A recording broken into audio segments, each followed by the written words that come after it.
अनुपमा के 2 बेटे थे, सागर और साहिल। दोनों कुछ दिन पहले ही विदेश से अपनी पढ़ाई पूरी करके इंडिया लौटे थे। जहां साहिल अपने साथ एक विदेशी लड़की को लाया था उससे शादी करके अपनी पत्नी बनाने के लिए, वहीं सागर अपनी माँ की पसंद से किसी देसी लड़की से शादी करके अपने अच्छे बेटे होने का फर्ज निभाना चाहता था।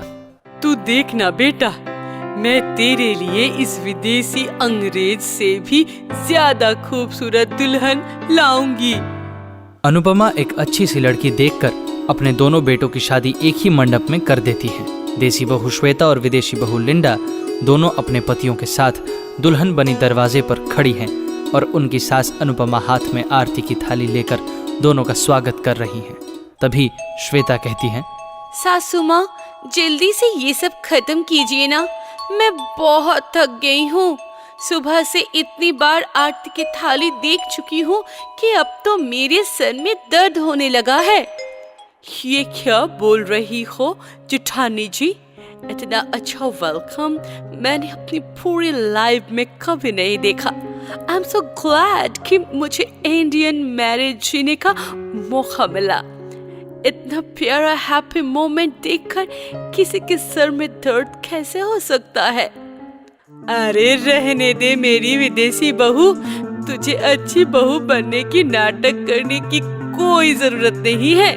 मेरी देसी बहू जैसी भी है सच्ची तो है, तेरी तरह दिखावा तो नहीं कर रही है ना, अच्छा होने का ढोंग तो नहीं कर रही है ना। खैर चलो, चावल से भरे कलश को गिराकर दोनों अंदर आ जाओ। साहिल बेटा, तुझे अपने बड़े भाई से कुछ सीखना चाहिए। कैसे चुपचाप मेरी पसंद की लड़की से शादी कर ली सिर्फ मेरी खुशी के लिए, और एक तू है जो विदेश से एक अंग्रेजन उठा ले आई है। एक बार भी मेरे बारे में नहीं सोचा तूने कि माँ कैसे इसे अपना पाएगी। ये विदेशी लड़की कभी हमारे संस्कारों में, रीति रिवाजों में ढल पाएगी या नहीं? अनुपमा की ऐसी बात सुनकर साहिल बोलता है, ऐसी बात नहीं है माँ, लिंडा एक अच्छी लर्नर है, वो सब कुछ बहुत जल्दी सीख जाती है। आप उसे प्यार से जो भी सिखाएंगी वो सब सीख जाएगी। लिंडा अपने पति का साथ देते हुए घूंघट उठाकर बोलती है, मैं आपको शिकायत का कोई भी मौका नहीं दूंगी मम्मी जी। मैं विदेश में पली बड़ी हूँ, लेकिन इंडियन कल्चर के बारे में बहुत कुछ जानती हूँ। रहने दे, बोलना आसान है, जब करना पड़ेगा ना तब देखूंगी तेरी ये बड़ी बड़ी बातें कितना काम आता है। तभी देसी बहू श्वेता अपना घूंघट उठाकर बोल पड़ती है, अरे क्या तमाशा लगा रखा है ये? यहाँ मेरा सर दर्द अब कमर दर्द बन गया है और तुम दोनों का बहस खत्म होने का नाम ही नहीं ले रहा है। मुझे बस अपना बेडरूम दिखा दो, नहीं तो मैं यहीं सोफे पर सो जाऊंगी। अरे नहीं मेरी देसी बहू, तू यहाँ सोफे पर क्यों सोएगी? मैंने तेरे लिए तेरा सुंदर सा कमरा सजा कर रखा है, चल मैं तुझे दिखा देती हूँ।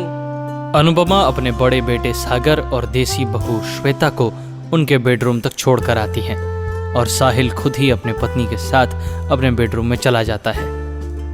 ऐसे ही रात गुजर जाती है। सुबह अनुपमा जब अपनी दोनों बहुओं को जगाने आती है तो देखती है कि देसी बहू श्वेता अभी तक खर्राटे मारकर सो रही है और विदेशी बहू नहा धोकर मंदिर में पूजा कर रही हैं। ओम जय जगदीश हरे, स्वामी जय जगदीश हरे। हे भगवान, ये मैं क्या देख रही हूँ? मेरी विदेशी बहू नहा धोकर पूजा कर रही है और मेरी देसी बहू बिस्तर में पड़ी खर्राटे मार रही है। ये उल्टी गंगा कैसे बह रही है? हे मोरी मैया, कहीं ये सब इसकी नाटक तो नहीं है? हाँ, ये नौटंकी लड़की दिखावा कर रही है अच्छी बहू बनने का, ताकि मैं अपनी देसी बहू से नफरत करने लगूं।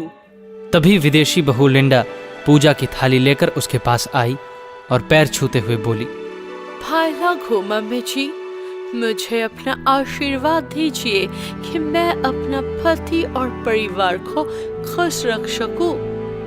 खुश रहो और दिखावा करना कम करो। मुझे बेवकूफ बनाना आसान नहीं है, समझी विदेशी लिंडा बहू। अनुपमा अपनी देशी बहू श्वेता के रूम में जाकर उसे प्यार से जगाकर बोलती है, अरे मेरी श्वेता बहू, अब उठ भी जाओ और कितना सोगी।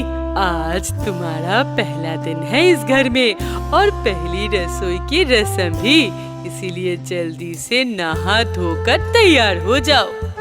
क्या है सासू माँ? क्यों सुबह सुबह मेरी नींद खराब कर रही हैं आप? अरे तेरे लिए ये टाइम सुबह की है, घड़ी देख 9 बजने वाले हैं और वो विदेशी बहू लिंडा नहा धोकर अपनी पहली रसोई से सबका दिल जीतने में लगी है। अगर तू ऐसे ही सोती रही तो तेरी किस्मत भी एक दिन ऐसे ही सो जाएगी।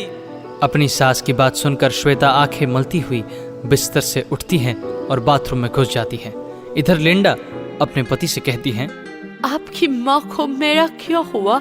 हर काम नाटक क्यों लगता है? उन्हें मेरे विदेशी होने से इतनी प्रॉब्लम क्यों है? जबकि मैं इंडियन कल्चर को अच्छे से निभाना चाहती हूँ, सबके दिल से सेवा करना चाहती हूँ, लेकिन आपकी माँ हर बार मेरा दिल तोड़ देती है। मेरी प्यारी विदेशी बीवी, तुम चिंता मत करो, धीरे धीरे सब ठीक हो जाएगा। तुम बस ऐसे ही बिना किसी दिखावे के अपना फर्ज निभाती जाओ, देखना माँ तुम्हें जल्दी ही दिल से अपना लेगी। साहिल की बातों से लिंडा को थोड़ी हिम्मत मिलती है। थोड़ी देर बाद दोनों देसी विदेशी बहू रसोई में जाकर पूरे परिवार के लिए कुछ अच्छा बनाने में लग जाती हैं। क्या बनाऊं? कुछ समझ में ही नहीं आ रहा है। आइडिया, पहले मैं ये देख लेती हूँ कि मेरी विदेशी देवरानी कौन सा विदेशी खाना बना रही है, फिर मेरे लिए सोचना आसान हो जाएगा। श्वेता चुपके से लिंडा को देखती है। जीरा राइस, जीरा आलू और खीर तो बन गया है। अब जल्दी से पूरी और मूंग दाल की कचौड़ी बना लेती हूँ। अरे ये पागल तो खीर पूरी कचौड़ी बना रही है, मुझे लगा ये कोई विदेशी खाना बनाएगी। चलो अच्छा ही है, अब मैं विदेशी खाना बनाकर सबको हैरान कर दूंगी। सब मेरी ही तारीफ करेंगे आज। लिंडा ने समय से खाना तैयार कर लिया और टेबल पर एक एक कर सबको अच्छे से सजा कर रख दिया। कुछ देर बाद श्वेता भी अपने बनाए हुए नूडल्स, पास्ता, मंचूरियन लेकर टेबल पर रखने लगी। पूरे परिवार ने पहले लिंडा का बनाया हुआ भारतीय खाना खाया और ये सोचकर कि ये देसी खाना उनकी देसी बहू श्वेता ने बनाया है, खूब तारीफ करने लगे। अरे वाह वाह मेरी श्वेता बहू, कितनी स्वादिष्ट भोजन बनाया है तूने। जीरा आलू और मूंग दाल की कचौड़ी खाकर मेरा तो दिल खुश हो गया। ए लिंडा बहू, तू अपने ये विदेशी खाना वापस ले जा, ये सब हमारे घर में कोई नहीं खाता है। श्वेता मन ही मन सोचती है, अरे ये उल्टा कैसे हो गया? ये सब तो उस विदेशी लिंडा के बनाए हुए खाने की तारीफ कर रहे हैं और मेरे बनाए हुए खाने की तरफ देख भी नहीं रहे हैं। अब मुझे ही कुछ करना होगा, नहीं तो इस विदेशी बहू के भाव ही बढ़ जाएंगे। सॉरी मम्मी जी, लेकिन आप जिस खाने की तारीफ कर रहे हैं वो जेठानी जी ने नहीं बल्कि मैंने बनाया है। मैंने सबके लिए मीठा खीर भी बनाया है, अभी लेकर आती हूँ। अनुपमा के साथ सागर और साहिल भी ये देखकर हैरान होते हैं कि देसी बहू ने विदेशी खाना बनाया और विदेशी बहू ने देसी तड़का लगाया है। तभी रसोई से लिंडा सबके लिए खीर परोस कर लाती हैं। खीर खाते ही सब लोग थू थू करने लग जाते हैं। अरे अरे, ये खीर है या जहर? पूरा नमक भरा हुआ है इसमें। क्या? लेकिन ऐसा कैसे हो सकता है मम्मी जी? मैंने तो बहुत ध्यान से खीर में चीनी ही डाला था, फिर ये कैसे हो गया?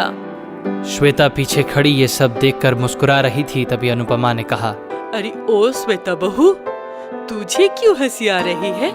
और कुछ देर पहले तू रसोई में क्या करने गई थी जब हम सब खाना खा रहे थे?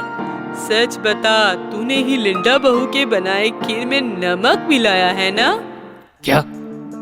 श्वेता, माँ जो कह रही है वो सच है। तुमने इतनी घटिया हरकत की है। अगर तुमने सच नहीं बताया तो मुझसे बुरा कोई नहीं होगा। श्वेता घबराकर सारा सच कबूल कर लेती है और हाथ जोड़कर अपनी विदेशी देवरानी से माफी मांगती है। अनुपमा भी अपने बर्ताव के लिए बहुत शर्मिंदा थी। उसने भी सब कुछ भूलकर अपनी दोनों बहुओं को गले लगा लिया और एक जैसा प्यार देना शुरू कर दिया। अब अपनी देसी और विदेशी बहू के साथ अनुपमा खुशी खुशी रहने लगती हैं।